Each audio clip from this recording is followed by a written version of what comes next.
this holds the board underneath called a bat. And then I start throwing the pot.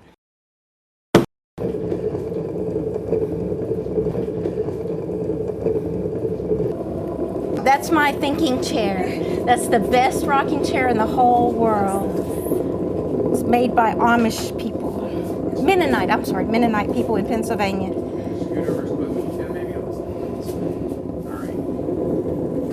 And once I get centered, then I'm ready to start the pot and drop an opening. And when you get down to the depth that you want the pot to be, you'll slide your fingers over, and that clay just opens up for you. Do all pots start the same way? They all start with centering, all the throne pots. I make pots with slabs, I make pots with extrusions. We use a lot of different formative techniques, but all throne pots will start just this way. I call myself a wheelaholic. I love throwing pots. Is that fun? Yeah, I've been throwing pots over 32 years, and I truly love making pottery.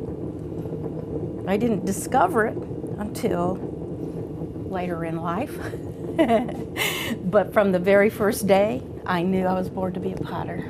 I truly did. And so you're using the sponge to keep it real moist? Mm-hmm. The clay essentially has to slip through your hands, and you control the speed and keep it moist and keep it balanced. So see, I've got that big bulge in the beginning. I'm just going to even those walls out before I actually start forming the pot. There you go. Now this is going to be a large bowl, but it's not going to fall out until later.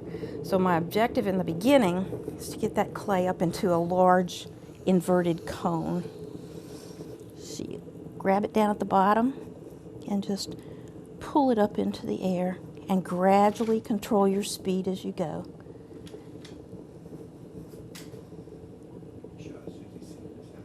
A lot of people will say, "Oh, how long did it take you to make that pot?"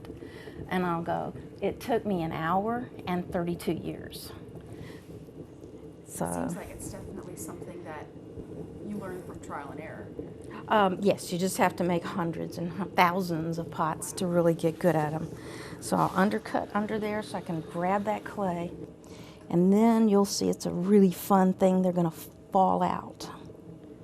It's a very unusual technique. I learned it from a master potter from Richmond, Virginia, Lee Hazelgrove. And I saw him do it at a workshop and ran home and practiced until I was able to do it. And he learned from a master potter in Japan. Yeah.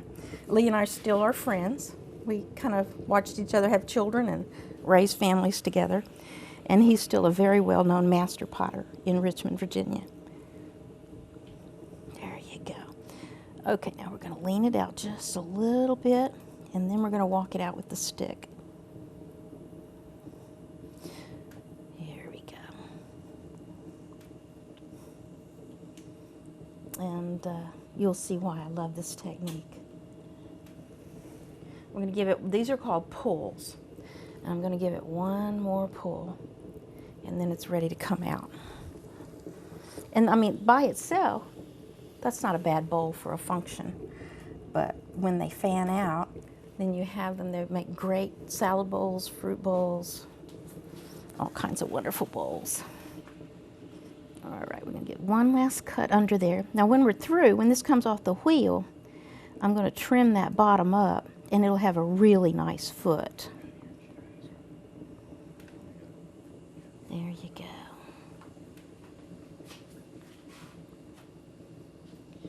All right, and I leave that arch in there so that the stick will adhere to it. And you can watch what's happening next. My daughter-in-law made a stick for me. She and my son, who's a master woodworker. And this is a walnut stick that I use. Looks like just a little stick with threads on it. And I moisten the stick, clean it up a little bit, and don't let me get clay on you. Back up just a little bit, sorry about that noise. And hold on to it. I'll lock it up under my arm, so I'll get clay all over me. And you'll see what's going to happen. This is the fun part.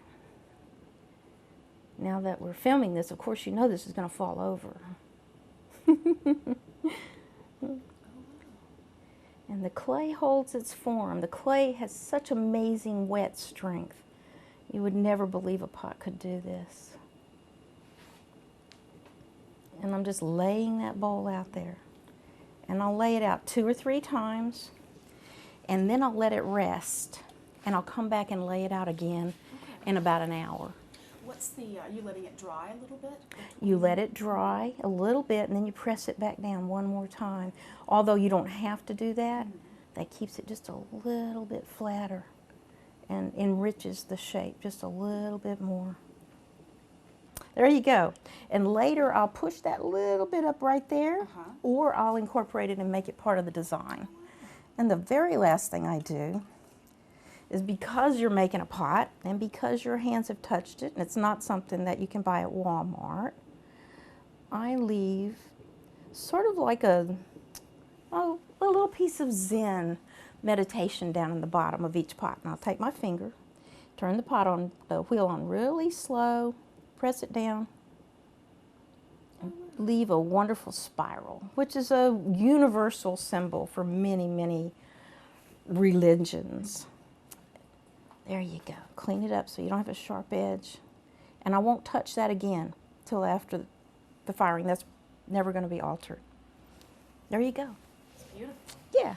And because I threw it on that board, then I have my magic screwdriver, all these sophisticated tools. And I just pop it up and move it off the wheel bed. And there you go.